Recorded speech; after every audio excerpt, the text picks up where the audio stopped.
A gente muda de assunto agora e trata da CPMI dos atos de 8 de janeiro.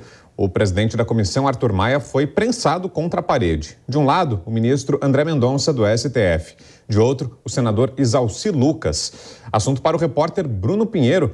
Conta pra gente, Bruno, os motivos que fizeram o presidente da comissão mista dar tanta explicação hoje. Boa noite para você, Bruno. E são vários os motivos, entre eles sobre o não comparecimento de um convocado para a CPMI do 8 de janeiro. Você uma ótima noite, aqui nos acompanha sempre uma alegria, uma honra e uma satisfação.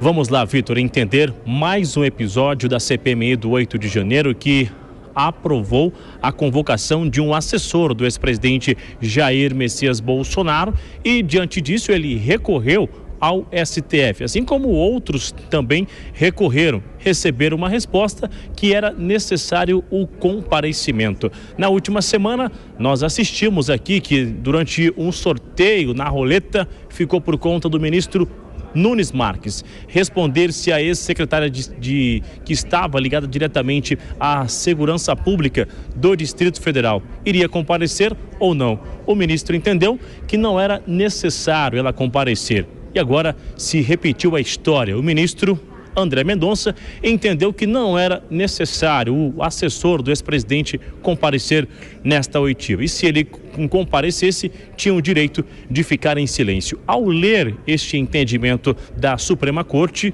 o deputado Arthur Maia ficou muito irritado, respondeu aos seus aliados e chegou a falar que iria consultar o STF. Diante disso, gerou toda essa confusão novamente. Isso não foi o suficiente. Um outro episódio, o senador Isalci Lucas acabou também apresentando uma questão de ordem. O senador exigindo que a relatora seja suspensa da CPMI do 8 de janeiro. O deputado Arthur Maia disse que ele não tem autonomia de tomar esta decisão e respondeu durante alguns minutos. Vamos rever o que disse o deputado Arthur Maia. O presidente de comissão não tem poder nem para destituir relator de projeto de lei, quanto mais relator de CPMI. Então, na verdade, o que Vossa Excelência está fazendo é um discurso político contra mim, para querer cobrar de mim algo que eu não tenho poder para fazer e que Vossa Excelência faz aí um malabarismo jurídico para dizer que eu tenho um poder que, na verdade, eu não tenho. Vossa Excelência quiser tratar esse assunto da forma que acha, deve buscar guarida no Poder Judiciário. Arthur Maia acabou subindo o tom com o senador Isalci Lucas, que a Jovem Pan também reiterou novamente o que ele afirmou hoje, logo pela manhã, na reunião da CPMI, o que ele espera sobre a conduta da senadora Elisiane Gama. Vamos ouvir. Na justiça você não admite, né, que o juiz combine com o depoente o diálogo.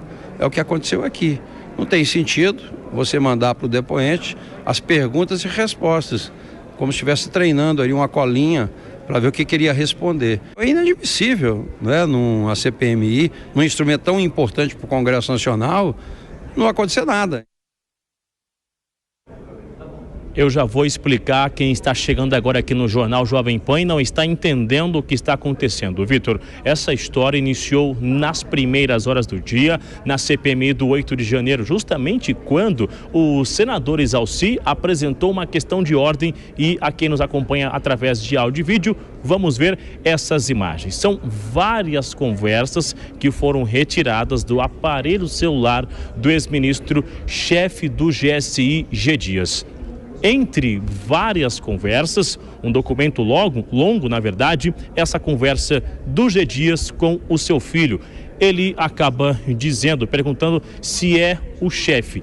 Aqui é um encontro que está sendo arquitetado, de acordo com informações, do G. Dias com o chefe de gabinete da senadora Elisiane, chamado Erlando. Ele, inclusive, assumiu essa função em 2019. Na conversa, ele disse qual é o nome dele. O filho do G. Dias responde que o Júlio, que entraram em contato com a senadora, e ela disse para ele ir conversar com você. O Júlio vai me passar o nome da pessoa. Na sequência, o filho de G. Dias responde essa informação. dizendo que o nome era Erlando. Logo na sequência, um tipo de arquivo é enviado para o celular do G. Dias. E, na sequência, G. Dias repassa esse mesmo arquivo aos seus advogados. Este documento, que eu tive acesso hoje durante o dia, revela que as informações que foram enviadas aos advogados são vários questionamentos. E, numa rápida análise, são os mesmos questionamentos que a senadora utilizou na oitiva de G. Dias aqui na reunião da CPMI do 8 de janeiro.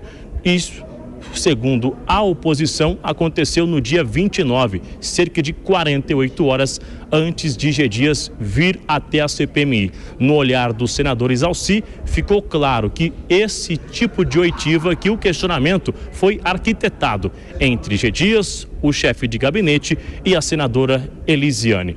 O que acontece? Aqui na Câmara dos Deputados e nem lá no Senado não existem instrumentos para que possa afastar uma relatora de uma CPMI ou de uma CPI. O que eles estão utilizando de fato são esses elementos, essas revelações, essas conversas e um possível encontro entre esse chefe de gabinete e o ex-ministro do GSI. A repercussão é gigantesca. Elisiane revelou que essa é uma tentativa da oposição em tirar o foco da investigação e que ela não vai realmente entrar nessa história. A reunião acabou e não tem uma resposta até agora se Elisiane está no jogo ou se será substituída aos 45 do segundo tempo. Vitor Brown. Ainda falando sobre os atos de 8 de janeiro, Bruno, mais uma informação: o próximo réu será julgado em plenário virtual, né? O que levou a ministra Rosa Weber, a presidente do STF, a tomar essa decisão? Reta final antes da aposentadoria, que vai acontecer em 28 de setembro. Lá em 28 de outubro, Luiz Roberto Barroso assume a função. Só que é necessário uma certa emergência, né? Agilizar, acelerar esse julgamento. Inclusive o último réu que ainda não foi julgado. O entendimento do ministro Alexandre de Moraes é que na semana que vem já seja retomado este julgamento, julgando os outros réus. Na verdade, nós já antecipamos essa informação, 1.152 réus que serão julgados. E é claro que se isso for levar no plenário, no presencial, vai levar muito tempo. O que o ministro chegou a sugerir, não foi respondido ainda, é que isso seja analisado no plenário virtual, que é quando não existe uma discussão. O que as minhas fontes revelaram hoje durante o dia aqui, Vitor, é que isso, levando para o plenário virtual, reduz o palco de advogados que estão interessados em usar o julgamento para fazer recorte nas redes sociais ou para até mesmo usar como na campanha eleitoral ou para realizar ataques aos ministros da Suprema Corte. Então, esse objetivo, a ideia de levar para o plenário virtual é justamente reduzir esse tipo de comportamento que nós assistimos na última semana, atacando diretamente a honra dos ministros e do STF. Vitor. Valeu, Bruno Pinheiro, obrigado pelas informações. Boa noite para você, Bruno. Até mais. Cristiano Vilela, e essa decisão da ministra Rosa Weber, Vilela, de levar os casos ao plenário virtual, na sua opinião, Vilela, beneficia quem? É melhor para os réus? Os favorece nesse julgamento ou não? Pode ser pior? Qual a leitura, Vilela? Olha, Brown, essa decisão do Supremo Tribunal Federal é uma decisão muito ruim, é uma decisão que fere o direito de defesa. Nós tivemos hoje, inclusive, uma defesa muito bem feita pelo advogado Toron, que é conselheiro da OAB, que é uma figura, inclusive, mais próxima à esquerda no âmbito político, e que ele colocou claramente a importância da OAB se posicionar contra isso. Não se pode tomar qualquer medida que venha a limitar o direito de defesa. Esse discurso de que a fala dos advogados foi desastrosa, ora, isso é um desrespeito à advocacia, um desrespeito à justiça. Milhares e milhares de advogados do Brasil e milhares de réus no Brasil não vão poder pagar por 3 ou 4 advogados que fizeram uma sustentação oral equivocada no último julgamento. Então eu espero que o Supremo Tribunal Federal pelo direito de defesa, pela justiça, pelo direito de defesa que as pessoas têm, que os réus têm, de colocar claramente as suas posições, que o Supremo Tribunal Federal reveja essa posição e que os julgamentos sejam feitos todos no plenário físico. E Dora, deixa eu voltar com você aqui a questão da CPMI. O Bruno trouxe informações importantes para a gente sobre essa tentativa da oposição de destituir a relatora da comissão, a senadora Elisiane Gama, mas os próprios parlamentares admitem que não há caminhos legais para isso, né? Não há essa previsão. O próprio presidente da comissão, o deputado Arthur Maia, se defende justamente escorado nisso, diz que não teria poder para retirar da posição a relatora. A acusação é de suposto envolvimento dela com o general Gonçalves Dias, o G. Dias. Você vê elementos para esse afastamento? Dora, acha que seria viável de alguma maneira, seja judicializando a questão, por exemplo, ou não? É só espuma? Ô, Brown, nós estamos falando de um não assunto, tá? Isso aí não existe.